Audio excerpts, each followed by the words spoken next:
गाँव वालों की नज़र जब कुत्ते पे पड़ती है, तो उनका दिमाग एकदम से हिल जाता है कि ये तो इंसानी लाश का टुकड़ा है, कुत्ता कहाँ लेके भाग रहा है। जैसे कि लग रहा है कि किसी आदमी का हाथ कोई काट के रखा हो और कुत्ता तुरंत पा गया, लेके तेजी से दौड़ते हुए भाग रहा है।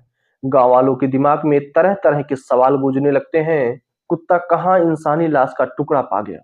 दोस्तों, उस हाथ से टपटपाते हुए खून चू रहे होते हैं और कुत्ता जो है खाने के लिए लेके भाग रहा होता है। बीते 24 नवंबर को ये घटना घटता है। झारखंड के खूंटी नामक एक जिला होता है, उसी खूंटी में एक जो है जेरियागढ़ थाना क्षेत्र पड़ता है।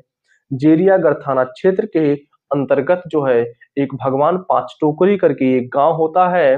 बीते 24 नवंबर को ये घटना घटता है। दोस्तों, इस घटना को हम आपसे बताएं उससे पहले आप वीडियो को लाइक कर दीजिए और चैनल को सब्सक्राइब कर दीजिए ताकि मेरा हौसला ऐसे बढ़ता रहे और मैं आपको अच्छी-अच्छी कहानियां और सच्ची-सच्ची घटना के बारे में जानकारी देता रहूं। भगवान पांच टोकरी गांव में एक गांगी नाम की लड़की होती है और वह जो है अपने छोटे से परिवार में हंसते-खेलते अपने जीवन को व्यतीत करती है। कुछ टाइम बाद एक दिन ऐसा होता है कि उसको जो है एक जो है नरेश नाम के लड़के से प्यार संबंध होता है, यानी उससे जो है प्यार कर बैठती है। दोनों जो है फ़ोन से बातचीत करने लगते हैं। गांगी का जो प्रेमी होता है, उस प्रेमी का नाम नरेश होता है। नरेश का ननिहाल जो है गांगी के गाँव में ही होता है। अपने ननिहाल आते-जाते दोनों में बातचीत शुरू होती है और प्यार संबंध हो जाता है। नरेश और गांगी आपस में बात करते हैं और वह जो है बात करते-करते दोनों एक प्लान बनाते हैं कि हम लोग बाहर चलेंगे, वहीं पे अपना काम करेंगे, कमाएँगे और साथ में रहेंगे। दोनों जो है अपना प्लान बनाकर और बाहर कमाने के लिए तमिलनाडु के त्रिपुरा में जाके रहने लगते हैं। वहीं दोनों एक साथ लिविंग रिलेशन में रहते हैं। दोस्तों, गांगी और नरेश जो है 1 डेढ़ साल तक तमिलनाडु के त्रिपुरा में रहते हैं और काम करते हैं। एक दिन नरेश के दिमाग में पता नहीं क्या आता है, वह जो है घर आने के लिए सोचने लगता है। नरेश जो है जैसे-तैसे करके घर आता है और झारखंड में काफ़ी टाइम तक अपने गाँव पे रुक जाता है। गांगी वहाँ तमिलनाडु के त्रिपुरा में नरेश का इंतज़ार करती है, लेकिन नरेश जो है 4-5 महीने बीत चुके हुए होते हैं, लेकिन वह जो है गांगी के पास नहीं जाता है और फ़ोन से बातचीत करना भी बंद कर देता है।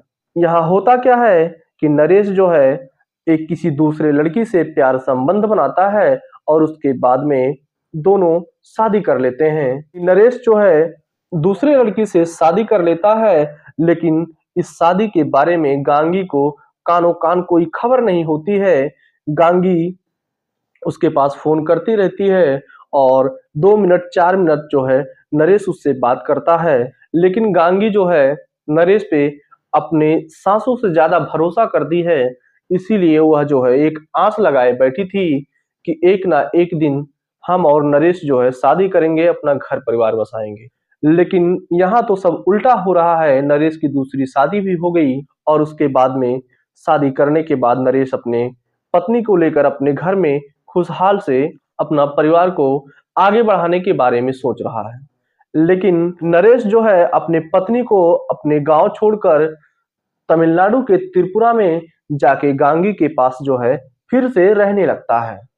गांगी के पास जब जाके रहने लगता है, लेकिन क्या करे, नरेश की तो शादी हो चुकी थी, घर परिवार के बारे में भी सोचना होता है। नरेश जो है गांगी से छुप-छुप कर जो है अपनी पत्नी से भी बात करता रहता है, लेकिन गांगी को इसके बारे में कुछ पता नहीं होता है। धीरे-धीरे गांगी को शक होने लगता है और वह जो है नरेश से सच्चाई उगलवाने की कोशिश करती है, लेकिन नरेश उसको कुछ बताता ही नहीं है और नरेश जो है धीरे-धीरे गांगी से दूरी बनाने लगता है। नरेश के दिमाग में पता नहीं क्या आता है, वह जो है फिर गांगी के पास से अपने गाँव लौटकर चला आता है और वह एकदम से सोच लेता है कि अब गांगी से मुझको बात नहीं करनी है, ना उसके पास जाना है, भूल जाने का प्लान बना लिया था। गांगी जो है वहाँ परेशान रहती है, नरेश के पास फ़ोन करती है, लेकिन नरेश कोई रिस्पॉन्स नहीं देता है, फ़ोन को उठाता ही नहीं है, नंबर ब्लॉक कर देता है।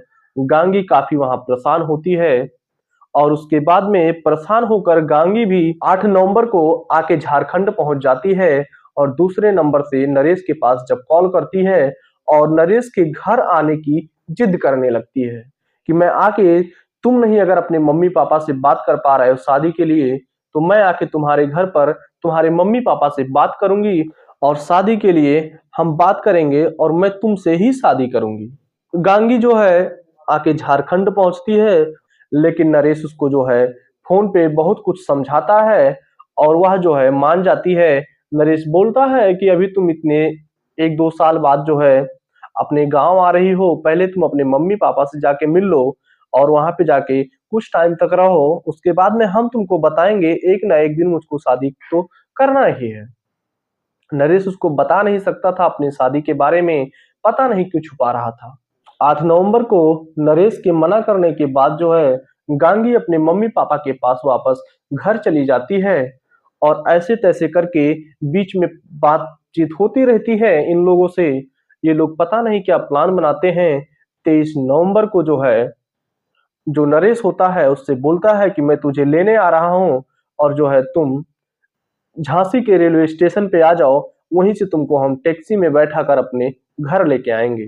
दोस्तों, नरेश जो है गांगी को टैक्सी पर बैठाकर झांसी से अपने गांव ले आता है और गांव के थोड़ी ही दूर पे जो है एक चौराहा पड़ता है, उसी चौराहे पे उसको उतार देता है टैक्सी से और टैक्सी वाला उसको छोड़कर वहीं पे दोनों को चला जाता है।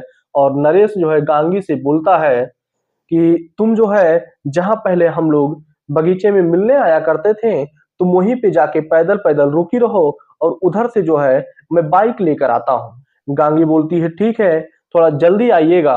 नरेश जो है अपने घर जाता है और गांगी से बोलता है कि मैं बाइक लेने जा रहा हूँ, यहीं पर तुम रुकना। पता नहीं क्या होता है कि वहां काफी टाइम तक गांगी इंतजार करती है और नरेश वापस लौट कर नहीं आता है और अंधेरा होने लगता है, जंगल का एरिया होता है। गांगी काफी डरी हुई होती है। दोस्तों, बीते 24 नवंबर को एक कुत्ता अपने मुंह में एक इंसानी लाश का हाथ का टुकड़ा जो है अपने दांतों से दबा कर लेकर दौड़ते हुए भाग रहा होता है और गांव वालों की नजर जब उस कुत्ते पे पड़ती है तो वह काफी अचंभित हो जाते हैं, उनका दिमाग एकदम से चकाचौंध हो जाता है। दोस्तों, गांव वाले शोर मचाते हैं और गांव वालों को इकट्ठा कर लेते हैं, लेकिन कुत्ता जो है उस इंसानी लाश के हाथ के टुकड़े को छोड़ता नहीं है। टपटपाते हुए खून चूते हैं, लेकिन कुत्ता छोड़ता नहीं है, लेकर वह निकल जाता है। गांव वाले जाकर नजदीकी जो पुलिस चौकी होती है वहां पे जाके सूचना देते हैं कि ऐसा ऐसा मैटर है, एक कुत्ता जो है इंसानी लाश का हाथ का टुकड़ा लेकर जो है भाग रहा होता है। और पुलिस वाले जो है उस बात को सही साबित करने में लग जाते हैं और आखिरकार जो है वह सही साबित हो ही जाता है।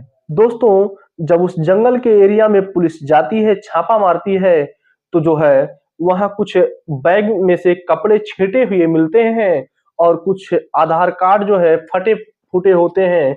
आधार कार्ड को पुलिस वालों ने जब जोड़ा, उसके बाद में उसी एरिया के एक लड़की का आधार कार्ड निकलता है। उसके बाद में उनके माँ बाप को बुलाया जाता है और सारे कपड़ों को पहचानवाया जाता है, आधार कार्ड को पहचानवाया जाता है और उसी जंगल में अलग अलग एरिया में उस लड़की के शरीर के छोटे छोटे टुकड़े करीबन 50 टुकड़े मिलते हैं। पुलिस सारे टुकड़े को इकट्ठा करता है। पुलिस जो है सारे लाश के टुकड़े को इकट्ठा करते हैं और एक एक करके सब इकट्ठा करके उसको जाके पुलिस चौकी में रखे हुए होते हैं और कार्रवाई एकदम से शुरू हुई होती है। जो लड़की का मोबाइल नंबर होता है, लड़की का मोबाइल नंबर जब सर्विलांस पर लगता है तो पता चलता है कि वह लड़की एक किसी लड़के से बात कर रही होती है और ऐसे ऐसे इतने इतने टाइम पे 23 नवंबर को शाम को छोड़ने के लिए बाइक लेके आने के लिए बात होती है। उसके बाद में कोई कॉल इस पे आया ही नहीं है, उसका मोबाइल स्विच ऑफ हो गया है। पता चलता है जिस लड़की की हत्या हुई होती है, जिस लड़की का पूरा शरीर जो है 50 से ज्यादा टुकड़े में काटा गया होता है, पुलिस जब उस लड़के को गिरफ्तार करती है, वह लड़का बहुत कड़ाई करने पे जाके सारा गुनाह को कबूल करता है और वह पूरी कहानी अपना बताने लगता है। हम लोग तमिलनाडु के त्रिपुरा में लिविंग रिलेशन में रहते थे और मेरे माँ-बाप ने मेरी शादी कर दी और ये लड़की मेरा पीछा नहीं छोड़ रही थी और इसीलिए मैं इसका ये हाल किया। दोस्तों, जो ये लड़का होता है, ये नरेश होता है, जब गांगी को वहाँ पे बगीचे में छोड़कर बोल के गया था कि मैं बाइक लेने जा रहा हूँ, उसके बाद में मैं तुमको यहीं से अपने घर लेकर चलूँगा। दोस्तों, नरेश अपने घर जाता है और बाइक लेके आता है और अपनी डिग्गी में धारदार हथियार रख के लौट के आता है और गांगी के साथ जो है गलत काम करता है और दुपट्टे से उसका गला घोंटकर मौत के घाट उतारता है और अपनी डिग्गी से धारदार हथियार निकालता है और गांगी को जो है 50 से ज्यादा टुकड़ों में कर कर जंगल के अलग-अलग एरियो में फेंक देता है और कुत्ते उस मांस को लेकर खाने के लिए ढोते रहते हैं, भागते रहते हैं। और नरेश जो है सारे गुनाह को कबूल करता है और अपने आप को सरेंडर करता है।